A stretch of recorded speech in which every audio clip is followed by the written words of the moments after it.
Good morning, everybody. My name is Eric Poulin. I'm the director of the Rochester Council on Aging and the vice president of the board of directors for Coastline Elderly Services. I want to welcome you all for coming this morning. We very much appreciate you joining us and for your commitment to supporting and advocating for older adults throughout the Commonwealth of Massachusetts. There's some partners at this time that I'd like to recognize: Bristol Aging and Wellness, Coastline Elderly Services and their legislative committee, which helped to organize today's event, Elder Services of Cape Cod and the Islands, the Interchurch Council of Greater New Bedford, Old Colony Elder Services, the One Southcoast Chamber of Commerce, the Marion Institute and their Southcoast Food Policy Council, and Mass Aging Access. I also want to acknowledge our sponsors, AARP Massachusetts, Southcoast Health, and Frogs Videography. There are also today with us a number of elected officials and or legislative aides in attendance. I just want to take a moment to recognize them. If they'd like to stand and wave, they're welcome to do so. He'll be coming to the podium in a moment, but I want to introduce first Congressman Bill Keating, who's joined us here this morning.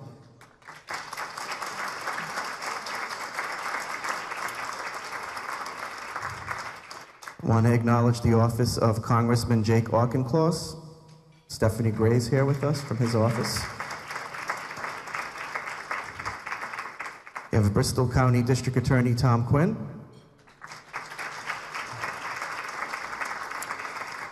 The office of Senator Mark Montigny. We have the office of Senator Michael Rodrigues, represented by Maureen Estes Flanagan, and she'll be coming up here in a moment. We have State Representative Alan Silva, Representative Tony Cabral, the office of Representative Carol Fiola, the office of Representative Chris Hendricks, Representative Chris Markey, Representative Jim Hawkins, Representative Kelly Dooner, the office of Representative Mark Sylvia, Representative Steve Willett, Representative Thomas Moakley, the office of Representative Kip Diggs, and the office of Representative Stephen Howitt. And we have some mayors and or mayoral aides with us today. Fall River Mayor Paul Coogan, Brockton Mayor Robert Sullivan, Attleboro Mayor Kathleen DeSimone, and the office of New Bedford Mayor John Mitchell. If I missed anyone, please let me know. I'd also like to mention and acknowledge Mike O'Sullivan, the CEO of One Southcoast Chamber of Commerce. The Executive Director of the Massachusetts Councils on Aging, Betsey Connell. And a special shout out to all my fellow Council on Aging directors, staff, volunteers, my board of directors for all the COAs. Thank you. So at this time, I'd like to introduce Maureen Estes Flanagan, legislative aide for Senator Michael Rodrigues.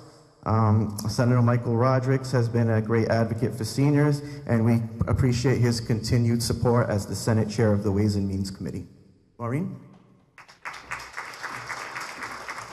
Thank you and good morning. Of course, the Senator regrets that he is not able to be here, but the upside of that is that I have a chance to be here, to see some familiar faces, and to be able to say thank you to all of you. One of the wonderful things that I am able to do as the Senator's district director is to visit all 11 senior citizens in his district. And every single month that I am able to go and do my circuit, have the pleasure of being able to witness the impact that each of you have in your communities. Not only are you providing a safe place, but you're providing a fun place. You're providing a place that's full of love, full of hope, connections. Oftentimes when as we grow older, I'm part of that generation, our kids grow in different parts of the world, and we have new family members, and they are found in these centers. In Fall River, we have these incredible site coordinators that are like the moms that shop and cook and serve these homemade meals that are just incredible. And I know that that kind of care and love happens in all of your centers.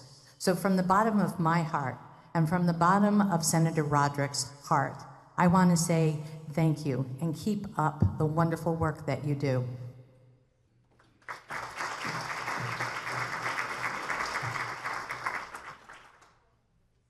And at this time, for opening remarks, I'd like to welcome to the podium Congressman Bill Keating.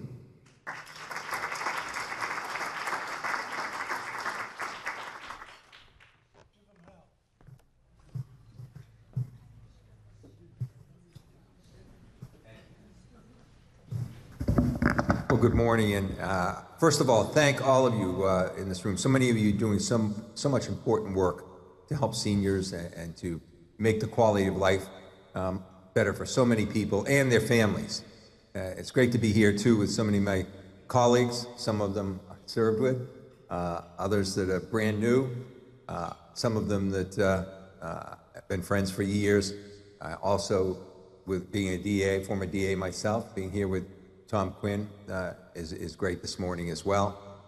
You've really got a terrific patchwork of people in this district in the southeastern Massachusetts that do such good work in the legislative area and are real advocates for so many programs.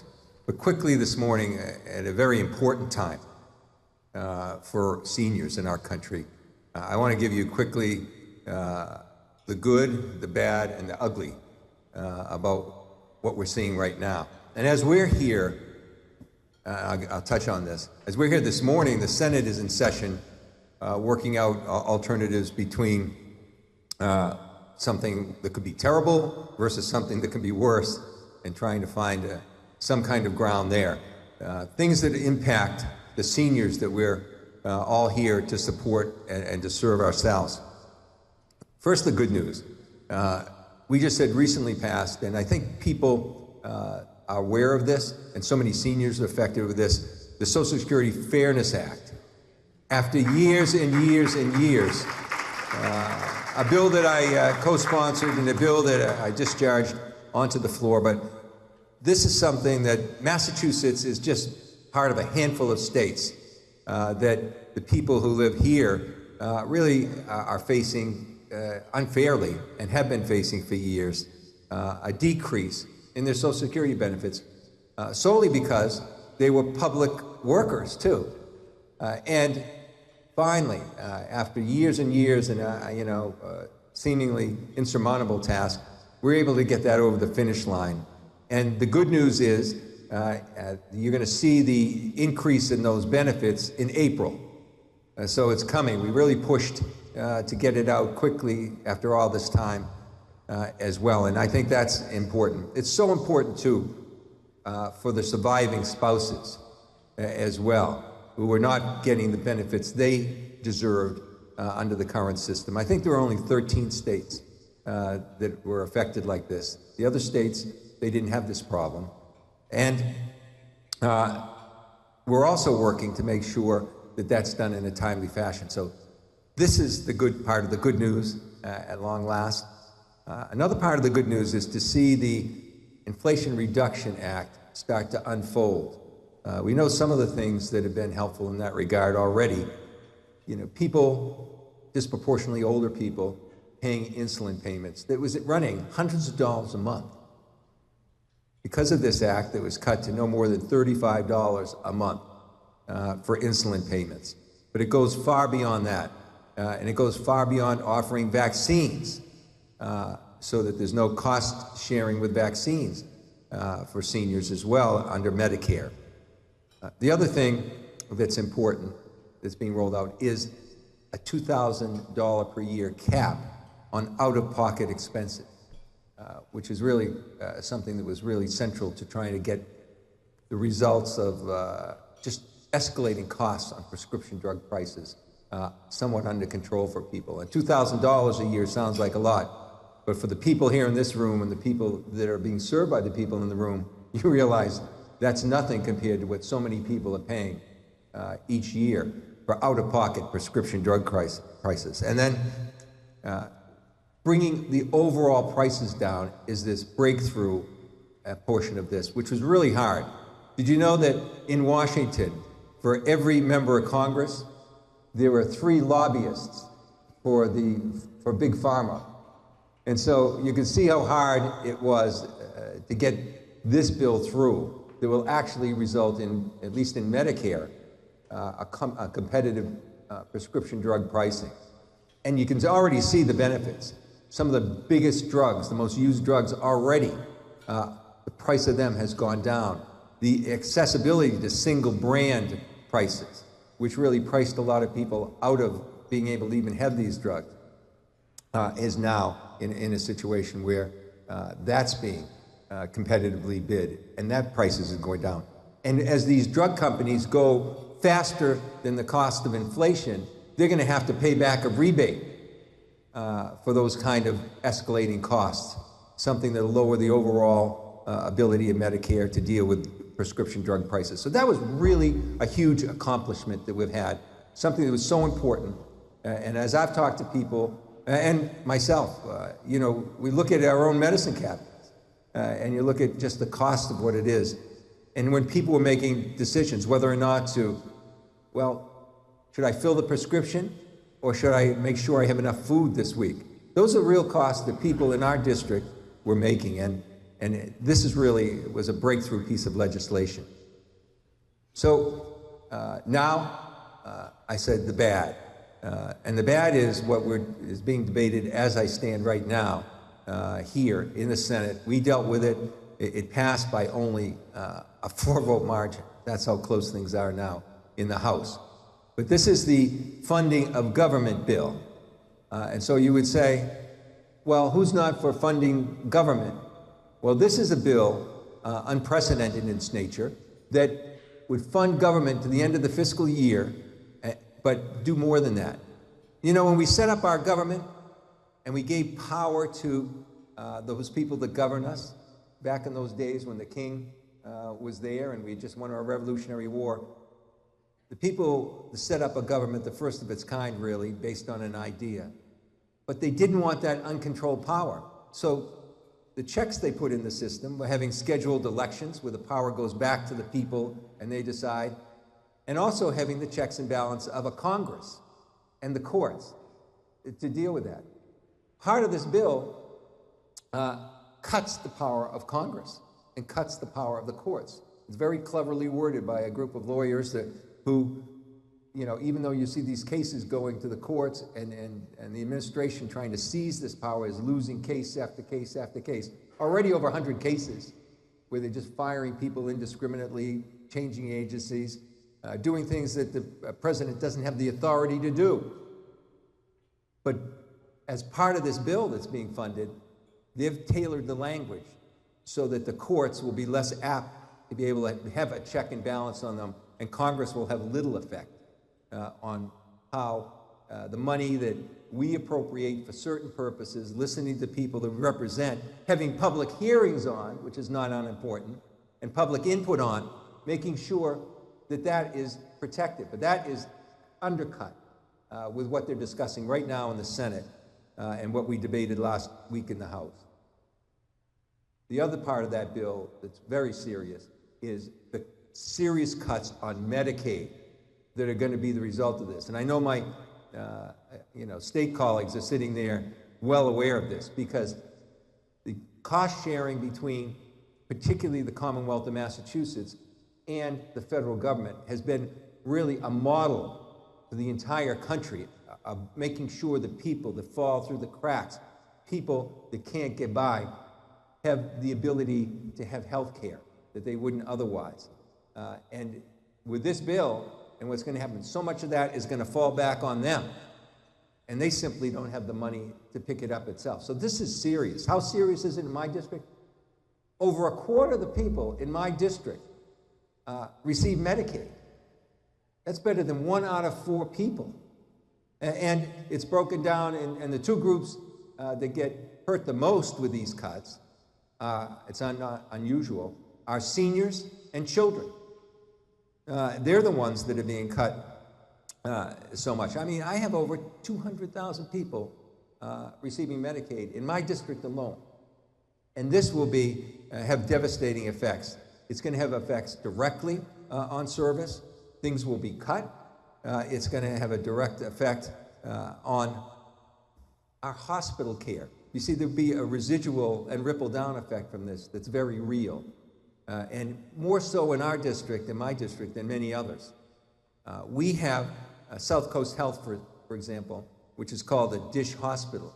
It serves a lot of people that need and receive Medicaid services as well as Medicare services.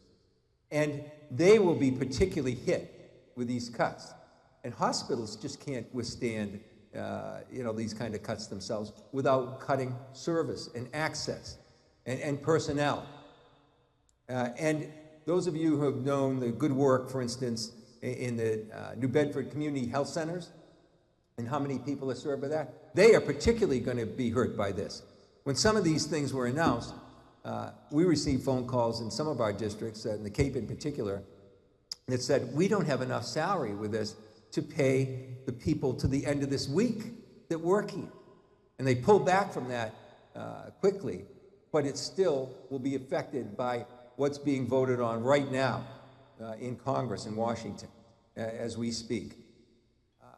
This has enormous impact, and Massachusetts will be really hurt by this. And my district, that has such a senior population, will be hurt dramatically, because I think most of the people in this room know that some of the Medicaid services that are there for seniors include people in nursing homes.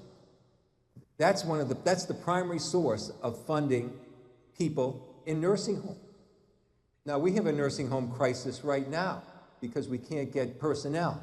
I've had nursing homes in my district close because they don't have personnel. Not that they can't do it, and function in a profitable way. They don't have people. Now, they won't have money. And what are we going to do with our seniors? A lot of that Medicaid monies went to home health care services.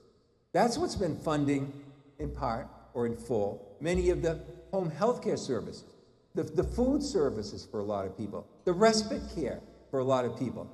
Medicaid is all intertwined in that, and this is going to be a very serious problem. And it looks like it's going to be very hard to derail that bill that's coming down. And you'll hear people say, and it really, I can't apologize because I don't think I ever do it. People are lying to people. There's people on the House floor when this was being debated that said, this won't affect Medicaid. There's no word Medicaid in this. I think they think people are stupid. Just because the word Medicaid isn't in it, if the part of the budget that's being cut that funds Medicaid is being cut, well then Medicaid is being cut. So they're playing like a shell game with people, which really, if you're going to vote for something, you're going to take a stand, then do it. But be accountable for what you do. Don't lie about it. And I get so upset these days with, frankly, the lying that's going on. I hate to use the word, but it's going on time and time again. And then I just try and, give the people the straight facts. And they're saying, well, some of your colleagues said this isn't true. Well, I have to say, they're lying. So this is what we're up against. And I really, we'll work with our state colleagues, but they're going to have a very terrible burden because what's cut from them is delivered largely through the state, even though it's dependent on that federal money. So let me quickly just get into the ugly. If that was bad, what's the ugly? Well, the ugly is my fear about what's happening with Social Security, and it's real. Already, Elon Musk and these young people he brought in to work with him have access to all our privacy information. They have access to what people have for medical treatment, what their prescriptions are, what their income is, what their financial situation is, and all that was very secure. I can't tell you how many foreign countries, how many cyber attacks per day people tried to try and get into that information. It's the most sensitive information, as you can imagine, that the government holds with the privacy of the people at stake. And these people are coming in, and the people that are there, one of them was fired by his company because he was trading cyber information to a competitor. And these are the people that have the keys to the kingdom. In fact, we pay a security agency to try and protect all this information. And they came out and said that these people shouldn't be anywhere near the information. They don't have that kind of security. And all our information is at stake. Imagine the value of that to drug companies or to other people, or even just on the commercial side, let alone what else they'll do with that information. So unfortunately, they've had access. The back door could already be there. We don't know. We don't know how much information they've accessed with this, but I've co-sponsored legislation to try and make sure that this can stop as quickly as possible. It'll be hard to pass that legislation, but it's important to get it done. Also, what they're doing with Social Security, which Elon Musk, by the way, you know what he called Social Security? He called it a Ponzi scheme. He called it a Ponzi scheme. And then the information you saw from the administration talking about how it's so broken in terms of fraud and abuse, they were saying, well, we're paying people that are 150 years old. Well, I'm not a computer expert, and I guess I don't make rocket ships, but I know this. They had a system over the years called COBOL. It's so old that I studied it in business school. But when they don't have, for instance, someone's age, the computers, you have to fill something in. You can't leave it blank. So what they did over the years, they put 150. So all that was a way, a plug-in, thing to make the system work. It wasn't the person's age. But yet, Elon Musk is saying, we're giving money to people that are 150 years old. Look at the fraud. Well, it's not there. And we should always work to tighten up fraud because that's our taxpayer money. We pay into it. But this concept that we're paying all these people hundreds of years old Social Security is not accurate at all. And the people, and we have a lot of people over 100 years old, those people that are up to 115, that's monitored very strictly, by the way, and separately. So I wanted to clear that up because people are hearing that. And then, and this will affect our office greatly, the other thing they're doing, they're going to throw delays into the system and make people go through more to access benefits. They're doing it by closing our field offices. And we were right in this region. They're going to try to close field offices for Social Security and make it less accessible. Their plan is to already stop the 800 number so that when you're trying to find out what benefits you have, if you've received a notification, what does it mean, or you have to talk to someone about benefits, that you're on your own dime now. And those of us that made calls, there's going to be hours and hours and hours of waiting. The other thing is, they're making such drastic cuts in Social Security. You'll be waiting longer because there's not going to be someone at the end of the line. And there's so many people. I think it's one of the most common veterans issues, and Social Security are probably the number 1 and 2 issues where people call our office for help. And we have people that we can call, people that are trained and there to try and just be problem solvers. Ombudsman, when we call in particular, it gets their attention. Well, there's no one on the other end of the line now. They're gone. So even our ability to help people and make calls is going to be hurt by this. And so that's another way to slow it down, to make it less accessible, have less people take advantage of, Social Security benefits that they've earned. So these are the things I'm worried about and keep me up at night, frankly. And I could go into more, and I hated to end on the ugly part of it or the bad part of it, but we better be aware of what's going on. Social Security is something that we have paid into. It's the #1 retirement plan that we have. And for those of us that have the ability to have it supplemented with a 401k or something else, you can see what's going on with the stock market now in dealing with these things. These are hard times. They don't have to be. That's the problem. They don't have to be. So all of us are going to have to speak up.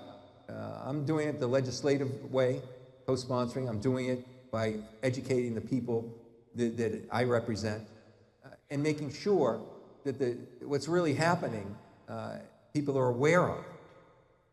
But the other thing that's so troublesome, getting back to the bill that's being passed now, there's no way that accountability, the way we've always known it in our government, exists anymore. You must ask, why, if one party, and I hate to be partisan, but it's factual, why one party that controls the White House, the House, and the Senate have to resort to Elon Musk coming in, someone that's not even a government employee, doesn't know what he's doing in this regard, bringing in people that shouldn't even have access to the system. Why are they doing it that way when if they have all 3 levers of government, they can cut all they want? Now, I may not like some of the cuts, but they have the power to cut everything they want. Think about it. The House majority can make all the cuts they want. The Senate can make all the cuts they want, and the president will sign all the cuts that they want. So you have to ask yourself, why are they doing it the way they're doing it? They're doing it because they would have to have hearings as they made these cuts. People would be informed, oh, they're considering this cut. People would have the opportunity to call up and say, I don't agree with what you're doing. We would have more ability, or anyone else that has oversight on the system, to try and say, is this accurate information? What would be the impact of doing this? There used to be in place inspector generals that were party neutral and served for 10-year terms, so there's no politics attached to them, checking on how efficient these things, except they've all gotten fired. There's no, the fox is in the chicken coop, and they want it that way. And that's not government as we know it. That's not responsible, accountable government. And I hate to give you this kind of talk when it's just on seniors issues, but I've got to tell you, seniors are the front and center of these targeted cuts and the impact of this. I want you to know it with some straight talk. We'll continue. I don't think this will be our last discussion on these issues, but I want to thank you because without you, all of these funds, all of the support wouldn't mean anything. So many of you sitting here are the ones actually doing the work, work that you love and work that you really understand is so important, the quality of life, not just for seniors, but the entire families of those seniors. So thank you so much.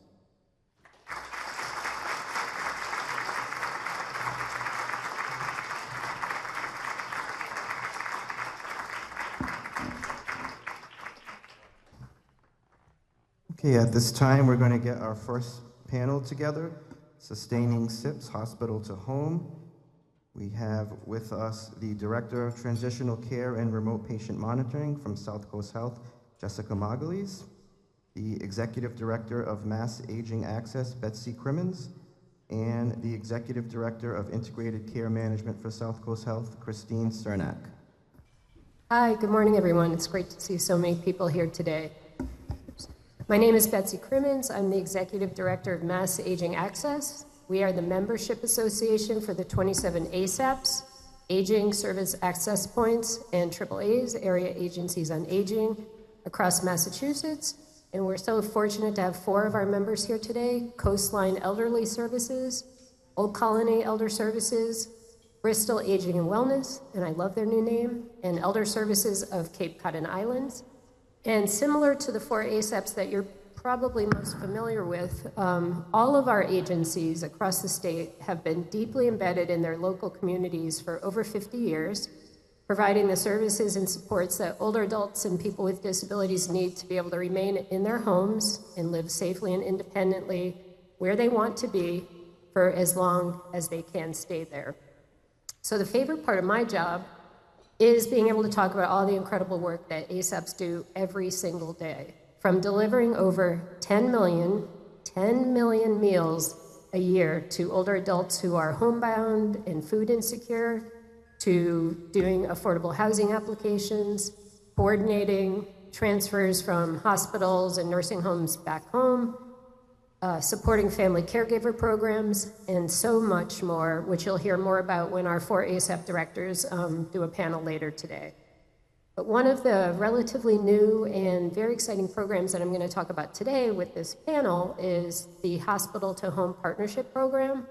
This is a program that's funded by the Executive Office of Health and Human Services, and it was designed so that an ASAP and a hospital partner applied together. And for those who were awarded the grant money, really the focus was to strengthen relationships, communication, and better coordinate discharges for people who need to leave the hospital.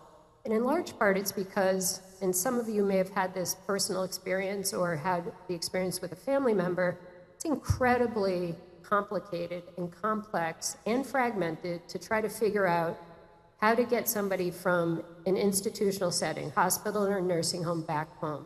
Who do you call? What do you need? Who's going to bring that in? Who coordinates that? So having an ASAP person directly working with discharge planners in these hospitals has been an invaluable experience because that is what ASAPs do. And this program is really important at this particular time for a couple reasons. One is, and you probably know this already, but just both our current and our future demographics. We have a rapidly growing older adult population. People are living longer. People want to stay home, which makes a ton of sense. And when somebody has to go to the hospital, as I just said, who is there to help them figure out, I'm going to be here for 5 days. When I go home, I'm going to need X, Y, and Z services, and I need that in place for when I come home. Who's going to help me figure out how to get that in place? And for hospital discharge planners who may not know about ASAPs or may just not have the time to pull all those pieces together, having the ASAP person working in their discharge planning office is an invaluable experience.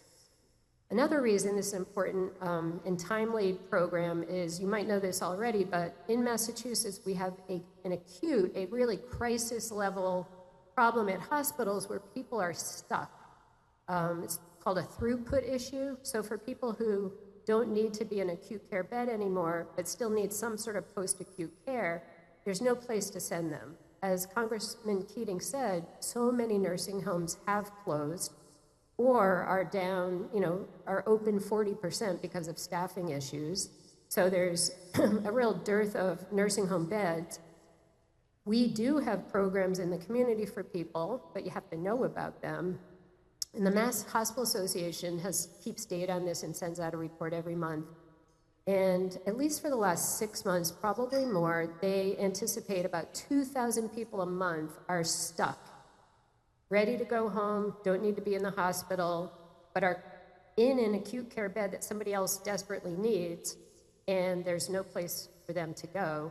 And they also anticipate this happens at an unnecessary cost of $400 million a year.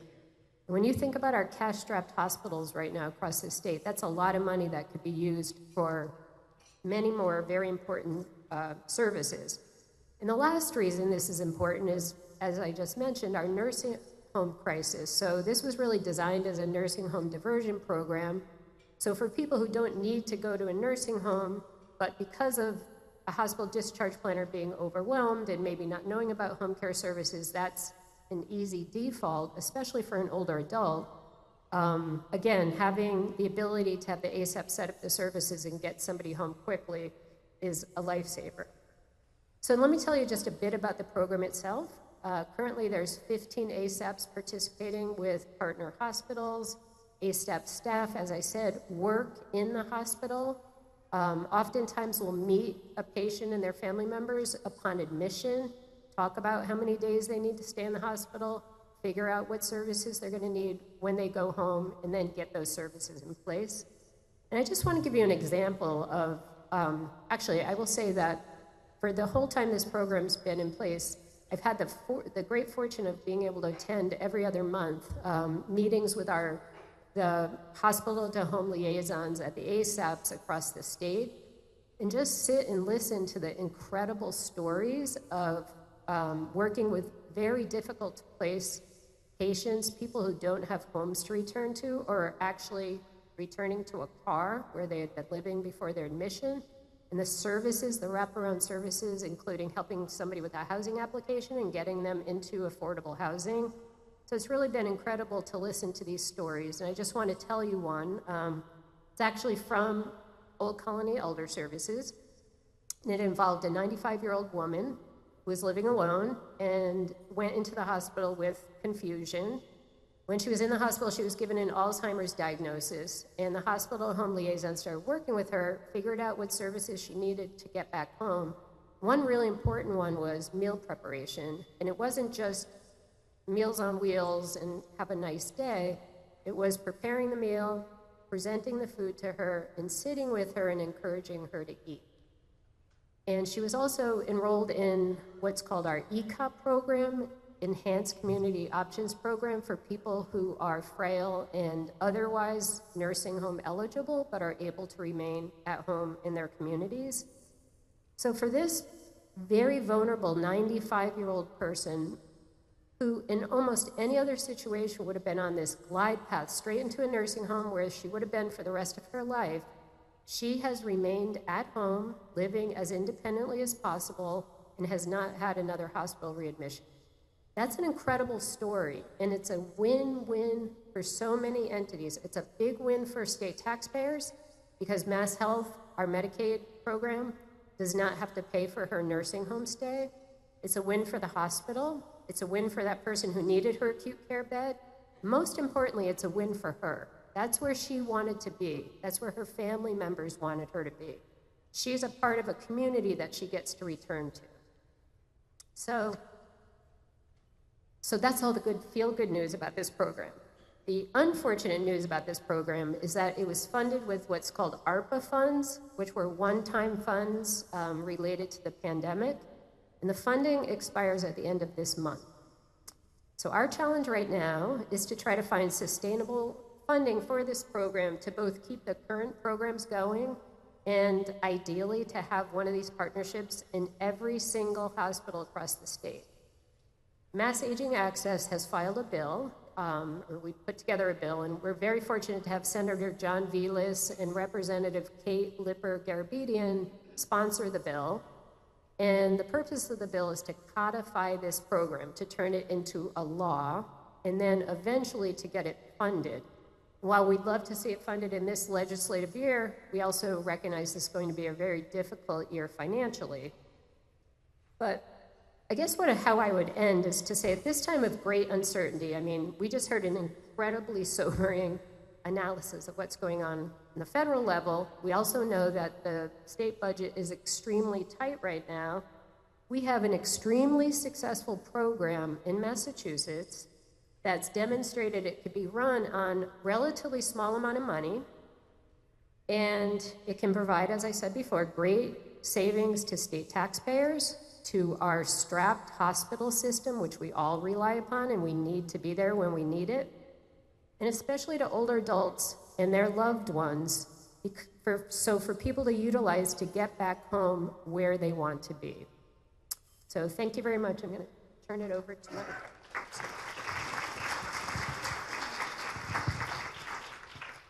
Is this turned on? It is turned on. Hello, I'm Chris Cernak. I'm the Executive Director of Integrated Care Management at Southcoast Health. I'm a nurse by background and training, and I'm also a board member at Coastline Elderly Services. And I'd like to thank everyone who's here today and supporting the Hospital to Home program. As you may or may not know, Southcoast Health is a community-based health system that includes 3 hospitals, a primary care and specialty care provider group, our Health at Home program, and supportive services, which encompasses our palliative and hospice care programs. In 2023, CHIA data demonstrate that Southcoast Hospital discharges were over 75% Medicare and Medicaid. As Congressman Keating stated earlier, we are a disproportionate share hospital system. And that truly reflects the vulnerability and the health equity impacts of the communities that we serve. Our hospitalized, disabled, or aging people increasingly lack family members or friends who can support them during their transition of care into the community. And let's face it, when we're in a hospital bed, what's the place we all want to go? Home, right? And everyone who's in those beds wants to go home. At Southcoast Health, when we look at what prevents a discharge, 42% of the delay days in a discharge are related to barriers in accessing that next level of care. So when we're going home, that's getting you to home. When we're going to a skilled nursing facility, that's getting approval and a bed in a skilled nursing facility. And that adds up to a lot of potential acute care bed days that would be available for people who are acutely ill. On the flip side of that, the longer someone that is not acutely ill remains in a hospital bed, the more likely they are to develop complications or challenges such as we all are familiar with, COVID, or other things that may be around us that can then further delay the ability of that individual to go home. With the access and integration of the hospital to home services within the hospital, we would clearly anticipate less delay days and the ability to take many of our community members that are too vulnerable to send home safely home, which is where they want to be. And our ultimate goal is to ensure that that discharge plan is safe for that person. In addition to that, we have teams that follow people in the community and go into their homes. I oversee our care navigation team, which is complex care management, as well as our chronic care management team and our community wellness program teams that go into the community in a whole variety of ways. And their ability to integrate with ASAP services in the home to ensure full wraparound care of an individual is tremendous. And so having everything in place prior to moving that patient from the hospital is critically important. In addition, I can share that when you look at the role of a hospital case manager, while they are focused on getting that person safely out of the hospital, it is really challenging to be communicating every moment of every day with the post-acute services, with the patient and the family, and with other agencies such as our ASAPs about that discharge plan. And what typically happens, even though we live in a world of technology, is you're playing phone tag with people. And so having a person that's on site that we can immediately integrate with and plan with will make a huge impact on the journey of the patient back to their home. In 2024, Southcoast Hospital Group discharged over 24,000 patients, and our 30-day all-cause readmission rate was 12.32%. Of those readmissions, 4.32%, or a little under 1/3 of them, returned within 7 days of discharge. I can guarantee you that the majority of those 7-day returns are related to lack of adequate support in the home. An integrated hospital-to-home program in each of Southcoast's hospitals will improve the turnover of our hospital beds and reduce the number of patients discharged to skilled nursing facilities. The hospital-to-home program, an initiative, will significantly improve hospital throughput and reduce barriers to inpatient care for acutely ill community members. And I'd like to hand it over to Jessica Magalhaes, my colleague.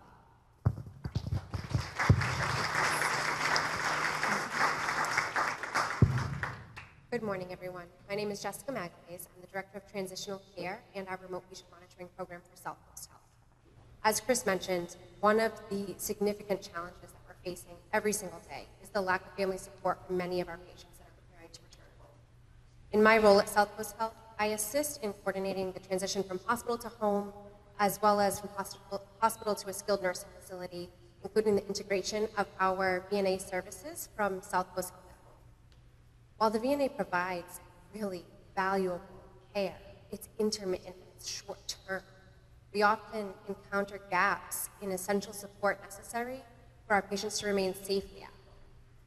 These can include access to nutritionally sound meals, meal preparation, personal care attendance, long-term care, home health aides.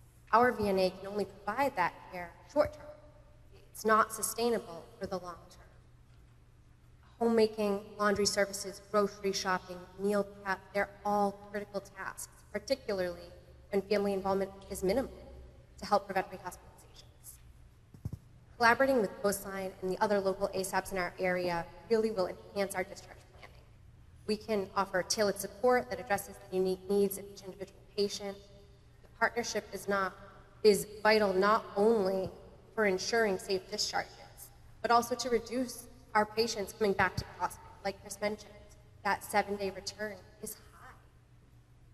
When we equip our patients with appropriate resources, care plans, we facilitate a smooth transition back to their home. We're improving the quality of life for these patients, ensuring that they receive patient-centered care that they deserve. The initiative really has the potential to make a lasting impact on our community and provide the best possible care for our elderly population. I want to thank everybody for being here today. The support and consideration of this initiative really, truly is vital. I'm hopeful that together we can take meaningful steps towards making it a reality. Thank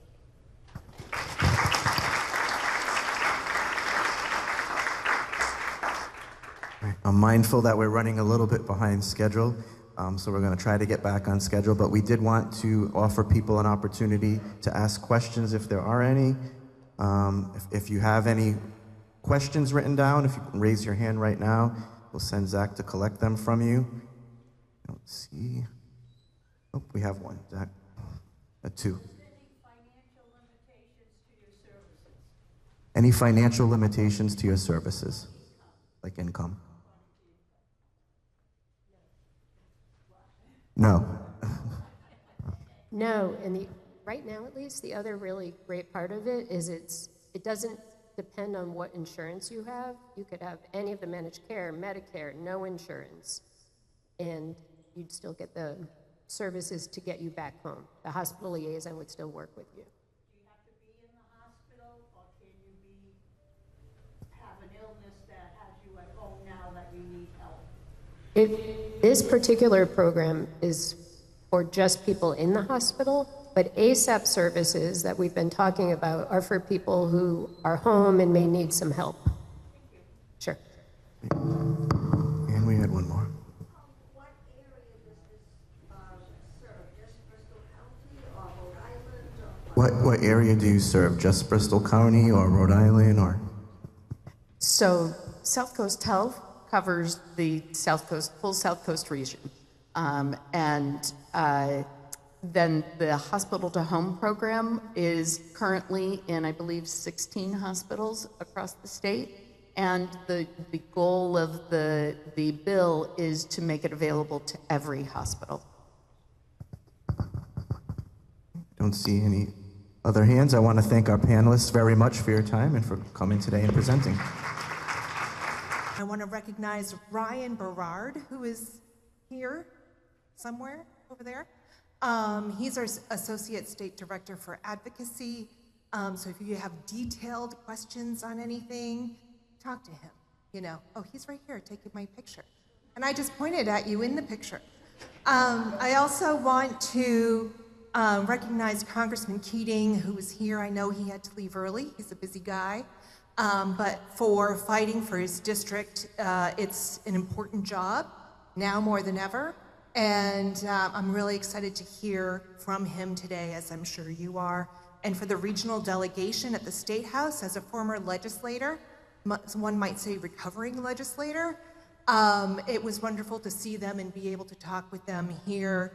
I know Friday mornings are very busy this time of year, and they're always trying to get everywhere, so it was great to see some of my former colleagues. But let's talk about caregiving. And this issue is going to be more important now than ever. We're filing legislation, or we filed legislation, excuse me, on supporting family caregivers. So 780,000 people across the Commonwealth identify themselves as caregivers. Now, when we're talking about family caregivers, we're talking about people who are doing this work unpaid. They're giving 730 million care hours. That saves us as taxpayers and represents over $15 billion worth of work. They are doing amazing work. I'm a family caregiver. Anybody else in here caring for a family member? Yes, it's, you know what I'm talking about. It's a lot of work, but we do it for love. We do it because we love the people we're working with every single day. For me, it's both my aunt, who has Parkinson's, and my mom. So what do caregivers do? Well, you can see that I'm not going to read this to you. You can see it, but I'm going to say 6 in 10 caregivers help with at least one activity of daily living and over 4 instrumental activities of daily living. So you know what an activity of daily living is: bathing, feeding, and you know what instrumental, that's a great way to put it, going to doctor's appointments, doing the grocery shopping, helping with chores around the house. Caregivers also advocate for their loved one. They are in the doctor's appointments with them, they're at the hospital with them, so they become eyes, ears, and that assistance in processing what is happening. That's a big issue in a lot of communities that need care, but it's also something that helps with the healthcare system, helps the healthcare system run more efficiently when there's someone there making sure medications are being taken, doctor's orders are being followed, and that sort of thing. So family caregivers are doing a lot that impact all of us. On average, working family caregivers pay about $7,200 out of pocket. This is on top of everything else they're doing, and they are uncompensated. The average caregiver is 49.4 years old, provides over 20 hours a week for work, and cares for their loved one for an average of 4.5 years. So this is a big commitment we're asking from our family caregivers. And they're diverse. Oh, I went too fast. I'm so sorry. Can we go to the next slide? I'm trying to make up time. I got you. So they're diverse. We don't think about, what do we think about? What do you picture as a family caregiver? I'm telling you, it's probably not up to date. 23% are millennials. Out of that, 6% are Gen Z. So folks who are in high school, college right now, acting as family caregivers. 23%, I said, are millennials, 29% are Gen X, that's me, 34% are baby boomers. So we're looking at siblings helping other siblings, children helping parents, children helping grandparents. 6 in 10 caregivers report being white, but 17% Hispanic or Latino, 14% non-Hispanic, African American or Black, 5% Asian, 1 in 10 is a student enrolled in college, and 9% have served active duty in our military. So they're everywhere. They're all of us. The majority have experienced at least one work-related impact. That's 61% of workers, or caregivers rather, who have had a negative or impact at their work, in their career. In 2015, we saw numbers like taking time off to accommodate care, 53%. 1 in 10 caregivers had to give up work entirely, 10%. When this happens, caregivers often face greater financial impact and are twice as likely to report high financial strain. Now, with things like paid family and medical leave, paid unemployment, family caregivers are receiving some of those benefits. It's lightening the load a little bit, but we're only seeing very, very less than 10% shifts in those numbers. So you can imagine at this scale, everybody is impacted by family caregivers. We're gonna hear from one of the 780,000 family caregivers here in Massachusetts, Representative Catherine Clark. When I first started out in Congress, I was caring for my 3 kids and 2 aging parents. My mom had Alzheimer's, and my father was suffering from the effects of a debilitating stroke. My parents lived next door, and after work, I'd pull into my driveway, not sure which house I should walk into first. Should I relieve my husband or go check on my parents? I was fortunate enough to have help, incredible care providers to support our family. But every day, I felt like I was failing someone.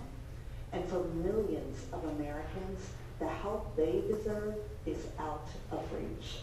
It's long past time we build a care system in America that works for our working families.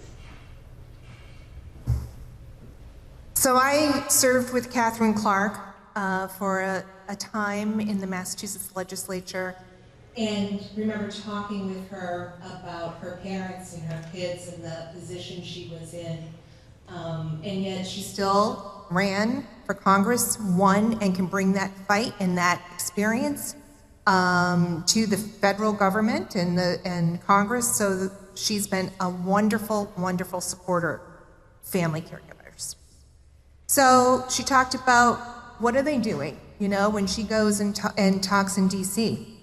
We have what we call the Credit for Caring Act. It's actually coming up, and this would help working family caregivers offset the cost of some of their caregiving expenses, such as home care, aids, adult day services, home modifications, assistive technology, respite care desperately needed for family caregivers, and more.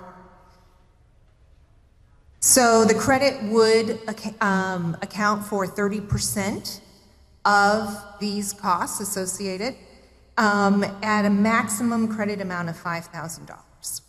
And so AARP has been working on this issue and for this legislation for many years.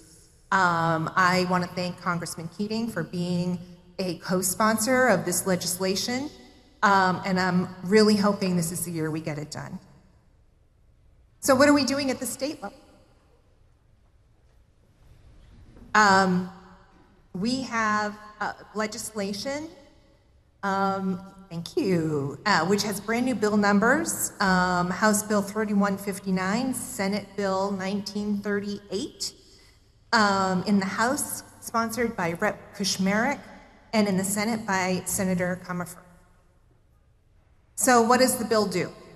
So one, creates a permanent advisory council on family caregiving at the state level to keep these issues front and center.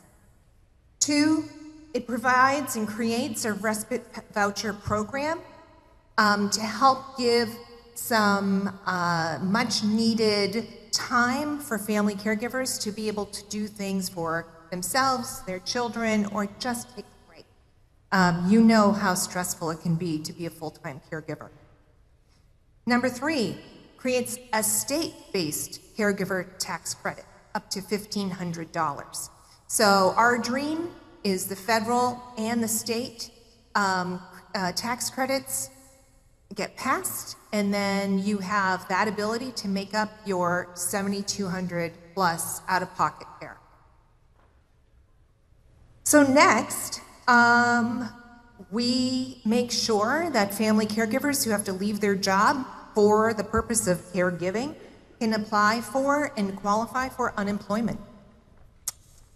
We want to make sure that family caregivers, when they are working, are protected at work from discrimination. And we've heard too many stories about people who have had retaliatory or been written up for having to take extra time to provide caregiving. We want to make sure that during, am I in your, I can move. We want to make sure that people during a natural disaster, an emergency, can get their medication and not have a gap in that prescription coverage. We also want to allow spouses to join the rest of the family as being able to qualify to be a paid caregiver.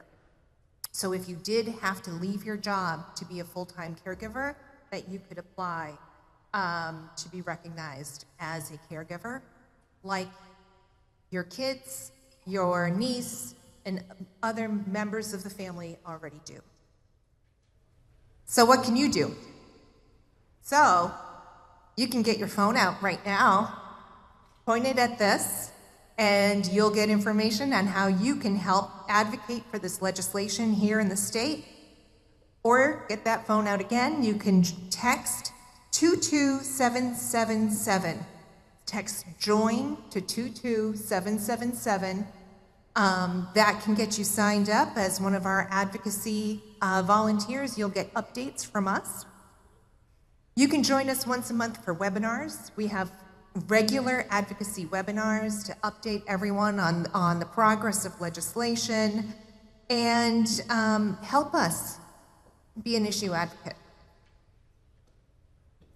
So with that, I am happy to answer any questions, and I'm hoping I'm helping you stay on time or make up some time.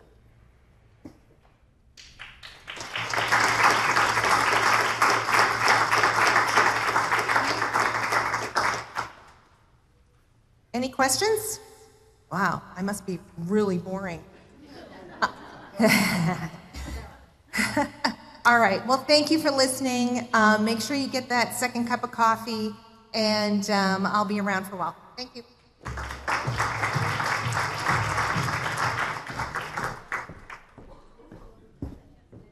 Thank you very much.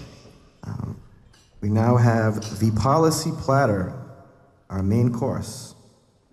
I'd like to introduce to the stage at this time Sandra Frechette, the CEO of Bristol Aging and Wellness, Justin Lees, the CEO of Coastline Elderly Services, Nicole Long, the CEO of Old Colony Elder Services, and Maryanne Ryan, the CEO of Elder Services of Cape Cod and the Islands.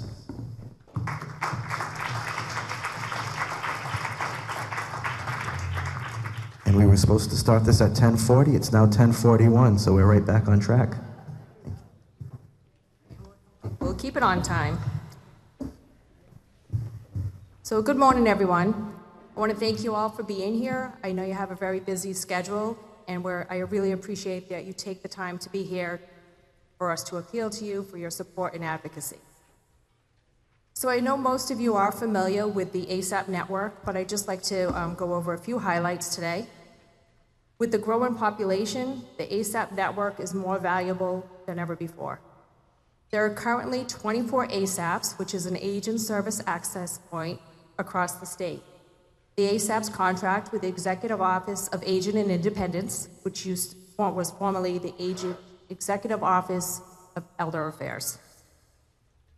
ASAPs provide high-quality in-home services and offer supports to older adults and people with disabilities in every city and town in Massachusetts. These people that they serve are your constituents, your parents, your grandparents, your friends, and your neighbors. As an ASAP, our mission is dedicated to improving the quality of life for older adults, disabled individuals, and their families by providing and advocating for community-based services so that they can safely live in their home while maintaining their dignity and independence. And as you heard, it's been a common theme throughout today with the speakers. Everyone wants to stay home. They also want to be independent. They want to live in the home that maybe that's the only home they've ever known. Their family's there, their support services, as well as their friends and neighbors. For many, the services that are provided by the ASAP are vital for them to be successful in doing that. The state-funded home care program, which you will hear more of soon, is a core ASAP service. It supports this mission, as well as the workforce that is needed to help people stay in their homes in the community. It has also been proven that people have the best health outcomes and a higher quality of life if they're living in their home as independently as possible. Next slide, please. So here, among the 4 ASAPs here, Coastline, Old Colony Elder Services of the Cape and Islands, and Bristol Aging and Wellness, these numbers here represent the consumers receiving home care services weekly. Most of those consumers receive multiple services. Families have been able to bring their loved ones home that have been bedbound or need a Hoyer, and they were not able to do this without the services provided by the ASAP. As the ASAPs, we each provide some type of service, each of us to at least 20 to 30,000 consumers a year.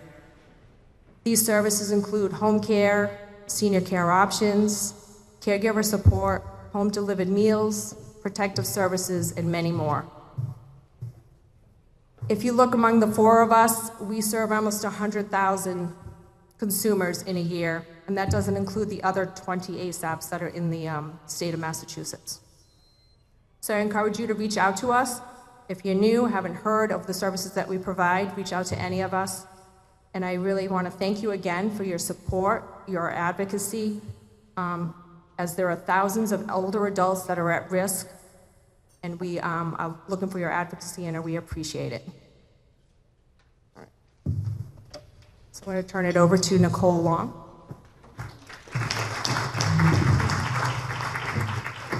Good morning. I'm Nicole Long for Old Colony Elder Services. So who do we serve? What we know is that Massachusetts has a rapidly aging population. It was estimated in 2017 that 27% of the mass population would be 60 years or older by 2025. People are living longer, they want to remain at home, and their needs are becoming more complex. The ASAP network works with these people who have these complex healthcare needs, Alzheimer's, other related dementias, and 1 out of every 3 of our consumers are nursing home eligible. And that's where they would be without our services. Next slide. One of the many programs that the ASAP network offers is the home care program. This program provides the vital services that people need to remain in their home for as long as possible and as safely as possible. This program prevents unnecessary nursing home placement, and it keeps people safe and in their home. Our staff our home care team, which consists of case managers who are often social workers, nurses, they go in the home to understand what each and every person's individual needs are. They get to know their family and what their family's needs are. They determine what services will keep this person safe and what their unmet needs are, whether it's in-home services, or maybe it's food stamps or a mass health application. We're able to understand and determine all of those needs. If the person needs in-home services, we can coordinate with our wonderful provider network, companionship, homemaking, personal care, home health aid services, med management, the list goes on. These case managers speak the language of our diverse population. They understand their cultural values, traditions, norms, and they really help that family continue to meet their needs.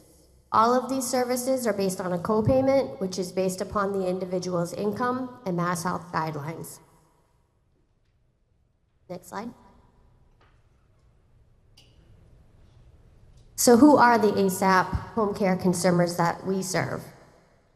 Well, more than half of them, 56%, live alone. The average age is 80 years old. In calendar year 23, 65% of our population had an income of less than $26,000 a year. 36% had an income of $10,000 to $19,000 a year. Many are from underserved communities, and 80% had a high risk of falls. This population needs the services that the ASAP network can provide. They need the staff that understand their needs, that understand their families, their values, their traditions, that speak their language. Our network can provide these services for a fraction of the cost that they would be paying in a nursing home. And we really need your support so that our services can continue to expand to meet this rising need. I'm going to hand it over to Justin to talk more about the cost savings.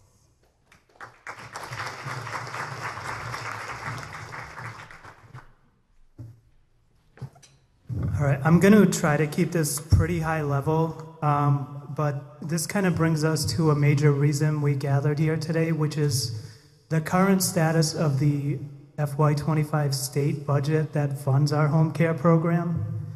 So as Nicole just mentioned, I'll kind of start on the savings side and why we need this funding.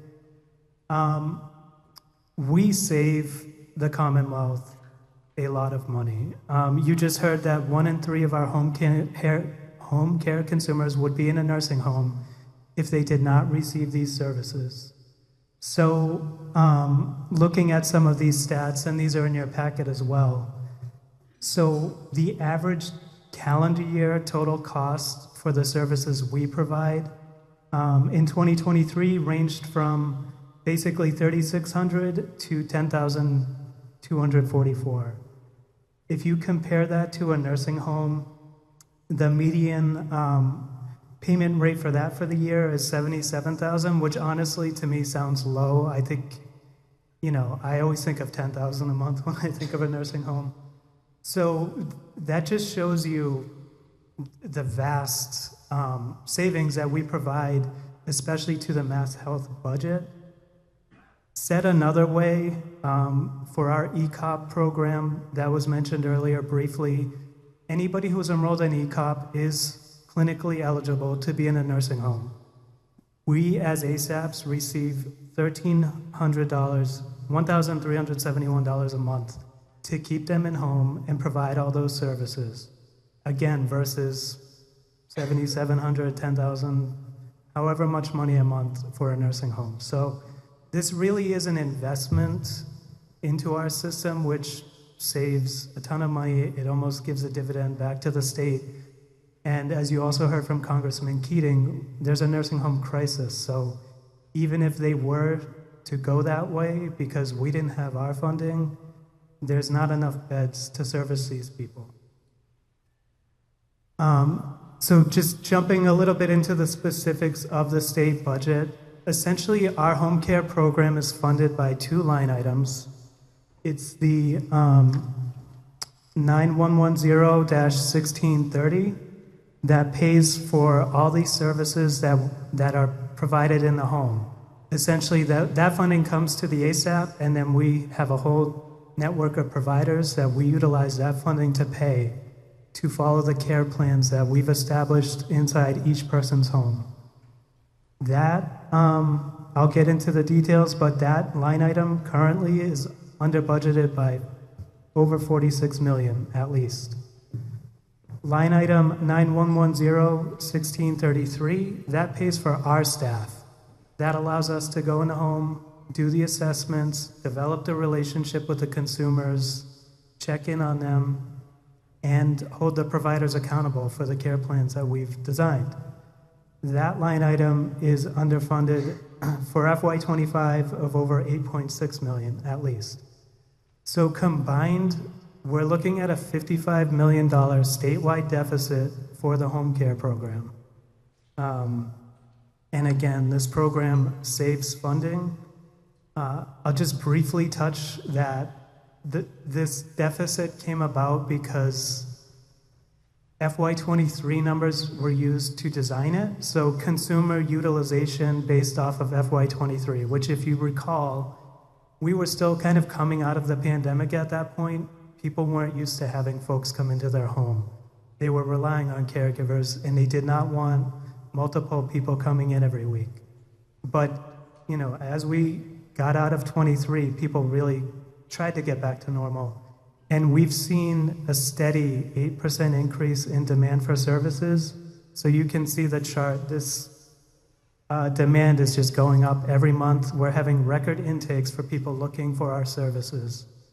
And unfortunately, just that budget is not in line with the reality we're facing. And our case to the legislators is it's better to fix the budget, pay us, we'll save them money in the long run. And I just wanted to try to put this into perspective a little. We can see, as I mentioned, those two line items combined for a deficit of 55 million. This is based on usage that we were projecting. I honestly think we've actually already we've gone beyond that utilization, so the deficit is probably larger. But I just wanted to just kind of frame this at home for us. So that 55 million, based on the consumers that we're each serving as our own individual ASAPs, you can see like Bristol would likely be absorbing almost $2.8 million for a deficit. Coastline, my agency, is looking at least 1.6 million to absorb. Elder Services, 3.4 million. In Old Colony, same thing, 3.4. And this deficit, it will impact us, but again, the dozens and dozens of providers that we each contract with to provide these services. So the remaining 44 million would go across the state to the other 20 ASAPs facing this issue. So with that, I heard a rumor this morning that the supplemental budget might be somewhat in the works. So we're just really asking every legislator's support to have the ASAPs included for these two line items in that sub-budget, because we're totally relying on it at this point. And with that, I will turn it over to Maryanne Ryan from Elder Service of Cape Cod.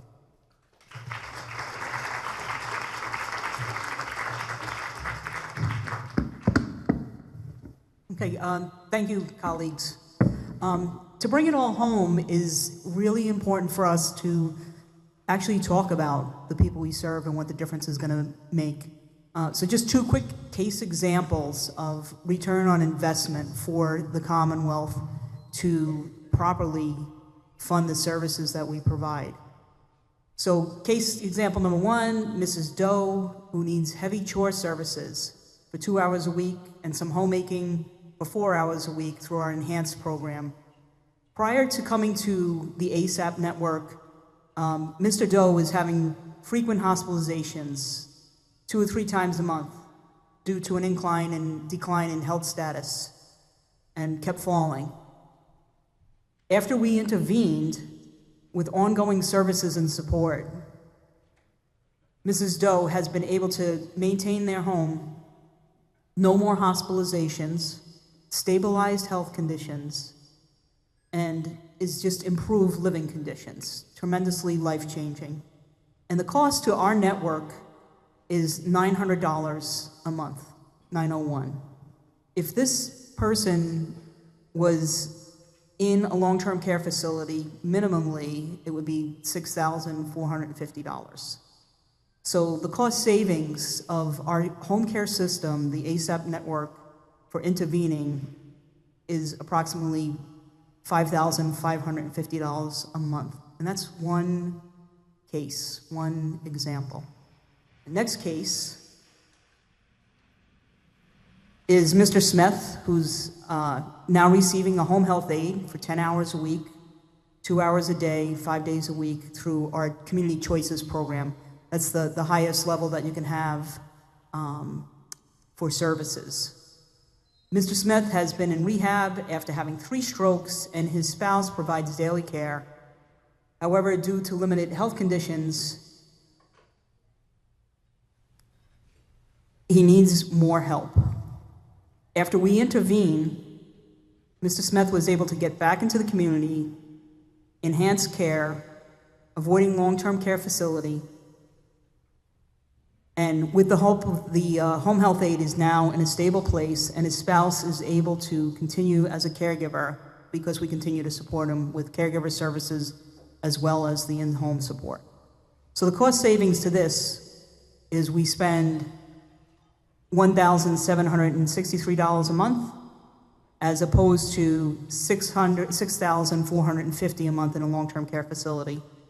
And to the consumer, they're at home. This is what we strive for, independence, living at home. And the savings to the Mass Health is approximately $4,650. So it's absolutely key in everything that we do to remember that we have people in our communities, and here are 4 communities and another 20 other ASAP communities throughout the state that heavily rely on this program, and we absolutely need to look at the statistics, the demographics that are coming at us to fund this program properly. So thank you for your time and assistance.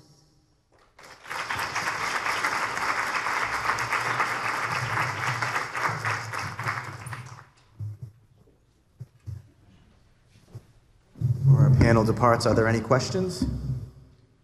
Yes, we have.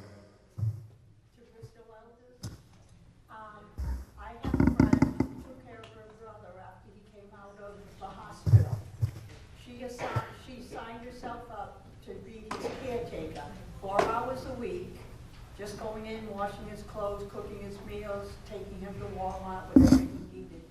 And the process was so hard for her that she never got paid. She did it November, December, and I guess some of January.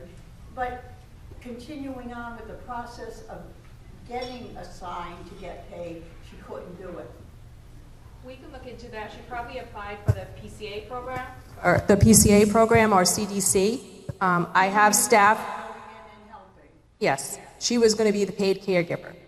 Yes. So we have staff in the audience. They can go over and get your name and number and look into it and get back to you. Okay. Yeah. She should be paid for doing the work. I get her permission. I'm speaking for someone else. Okay. I helped her with her timesheets because she couldn't even do that. And then there was another step that was wrong, so she didn't get. Yes, we work with other agencies in doing that, but yeah, we want it. She should be paid for doing that work, and we'll make sure that we look into that. Thank you. Thank you. Anybody else? All right, thank you, panel.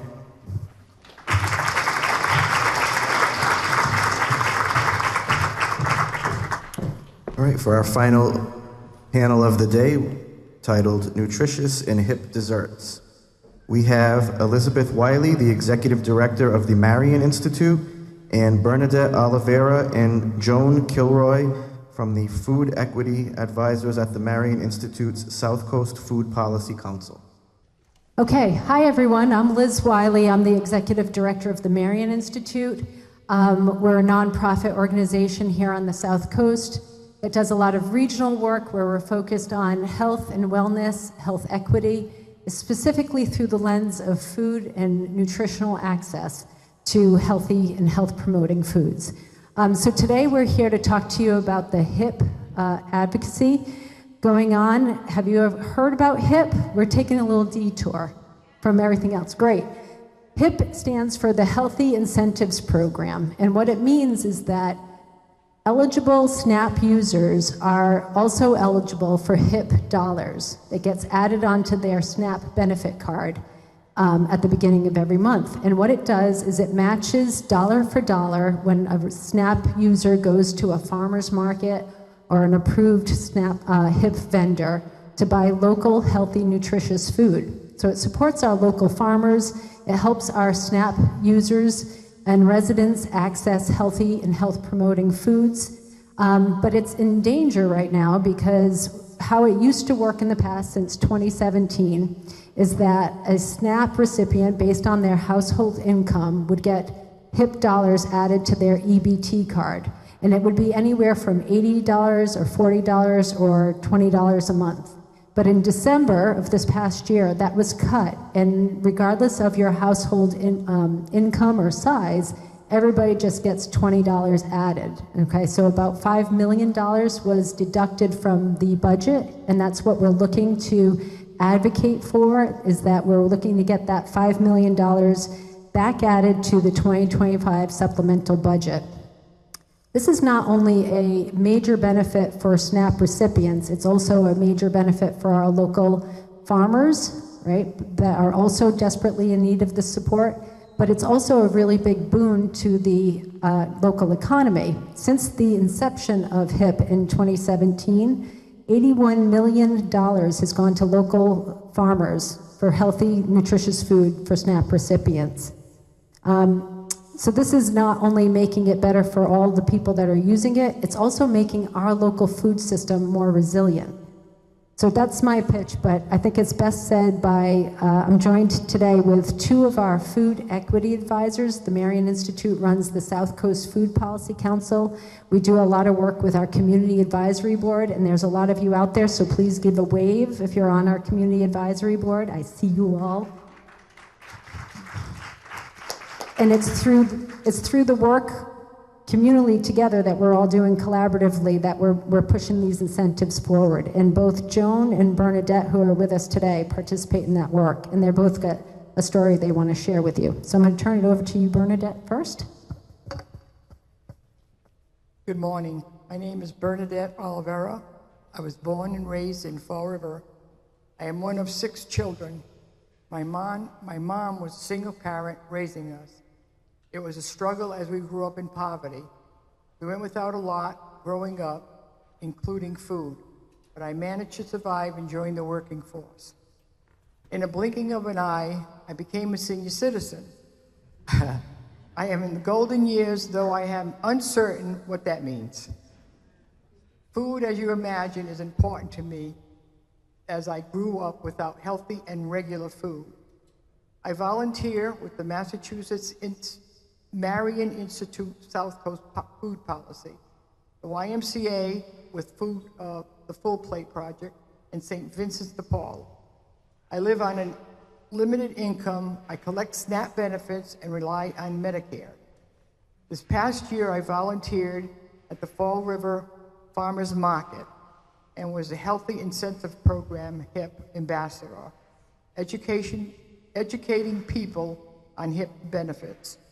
I found out that many people did not understand HIP, that money spent on local farm food, 40, 60, or 80, goes back into your SNAP EBT card. Then in December last year, the funds were cut to $20 a month. We try to eat healthy, but with this cut makes it difficult. Add to this HIP cuts from December, I have been brutally honest. I have to be brutally honest. All the talk that federal and state level about budget cuts, it scares me. I really do not know what I will eat each month this year, not to mention how I will live with normal expenses. I need for all of you to fight for me and people like me. I ask for 3 things. Put together a supplementary 2025 budget of $5 million for HIP to to offset the costs.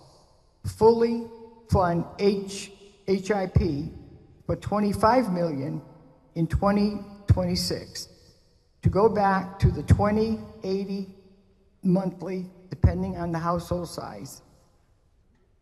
We are not all pretty sure that SNAP will be cut. All I will have left is money to eat healthy. Help us eat healthy, local food. Co-sponsor the HIP enabling legislation to make this a permanent program, which we will trust to provide longevity for the program. Thank you for listening to my story.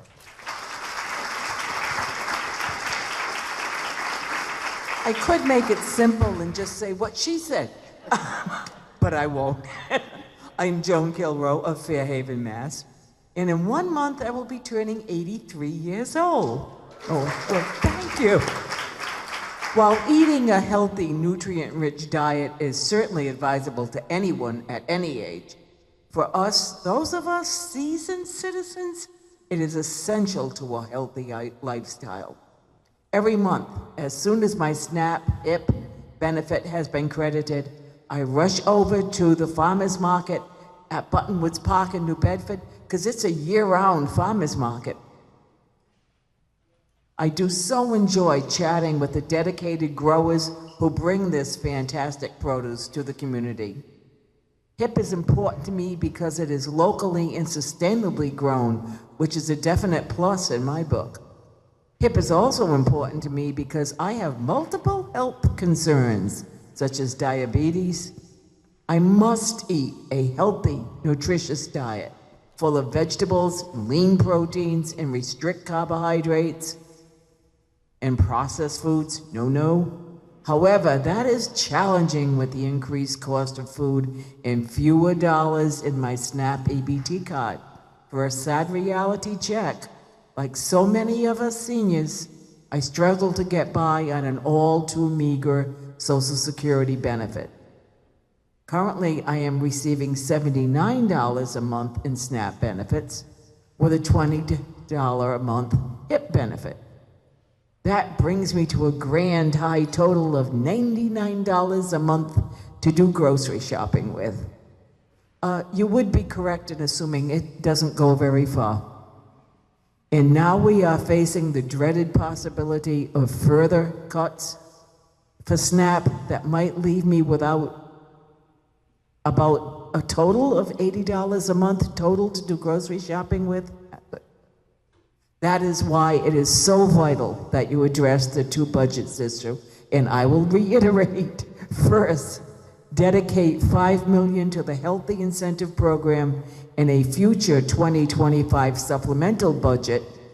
Secondly, ensure that the fiscal year 2026 budget fully funds HIP at $25 million to return to the original $40, $60, and $80 a month, depending on your household size. This would hopefully help to compensate for the reductions in benefits for SNAP that we do see coming. Thank you all so much for your time and attention to this matter of grave concern to so many Massachusetts residents. Thank you both so much. One thing I want to, oh, nice. You've got to stand an ovation.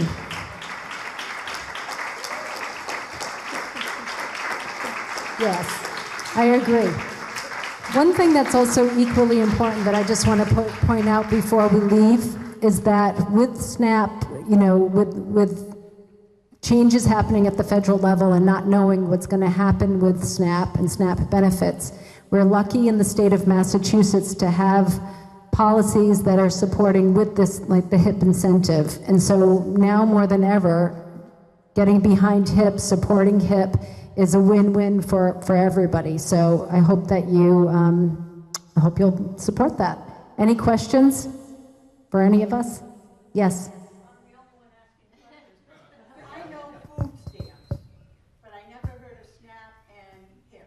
SNAP is food stamps. Yep, it's the Supplemental Nutrition Assistance Program. Yes, yep.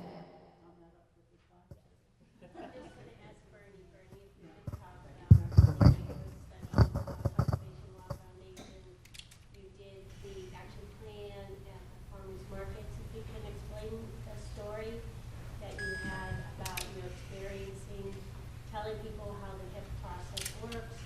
It was confusing because they thought they had zero, and then that was a different program from your card, SNAP card. Can you just tell a quick story about that? Well, it was last year, and I really didn't find out about HIP till it was a while ago. I didn't even know what HIP was. And then I was asked to do the ambassador thing at the farmer's market, which I did St. Anne's with Laura from the farm. And my job was just to stand at the beginning of the line and talk to people and say, well, do you know what HIP is? Oh, yeah, I do. Then a lot of them said, I don't know what you're talking about. So I, in turn, try to explain it to them, that you get 40, 60, or 80 back on your SNAP card. And a lot of people just looked at me and couldn't believe it, just like I couldn't believe it either. Oh, no. I said, when you get to the end of the line, it's going to come off of your SNAP card. I said, it's going to come off of your SNAP card, and before you even leave here, it's going right back on. And they still didn't believe me. I said, okay, I'm going to walk with you. So I said, just take what you want, buy your stuff, and we're going to go down to the end. So when we got to the end, Laura knew what I was doing. She said, okay, I'm going to let Bernie take care of you. So I explained it. So she did the cash out, and I said, okay, look, they took $40 off of your SNAP card. I said, but it's right back on it. So it is something that people, I tell you, I didn't know about it. I mean, I've been on SNAP for years, and I really didn't know about the HIP program. So it's a good thing, and we need for everybody just to follow along and get us going again. Thank you.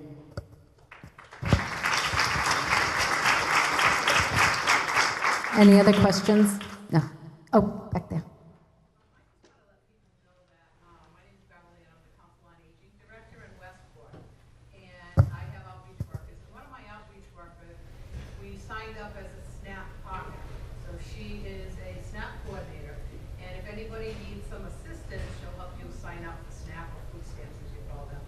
She'll explain about the HIP program and what it does. And we've also partnered with two farms in Westport also, along with Buttonwoods and Bedford. And this past 2 weeks ago, she had, I think, 6 or 8 individuals who get SNAP go on, we call it a HIP trip, right? We took the van driver drove to Bedford, and they went into the market and were able to use it. And I think what happens is when you talk about the how it goes back on, you have to really show people, and you have to be able to do that because it's very confusing. But I think there are other councils on aging that are also partners with SNAP, the SNAP partners, and you're able to do that through councils on aging. So check with your local council on aging rather than just the DTA offices and things like that. But it was really, really helpful to be able to do this, and it's been incredible. People we took like 8, 9 people, and we had incredible time. And they said, so they really like the HIP trip.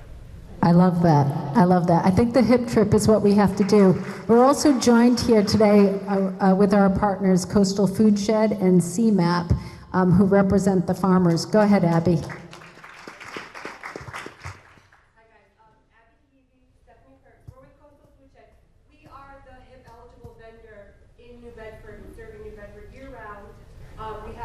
Farmers Market, which is where Joan goes to. We also just moved into the Kilburn Mill. We're right at the end of the building. That's where Westport came. We're open Tuesday to Friday from 9 to 5.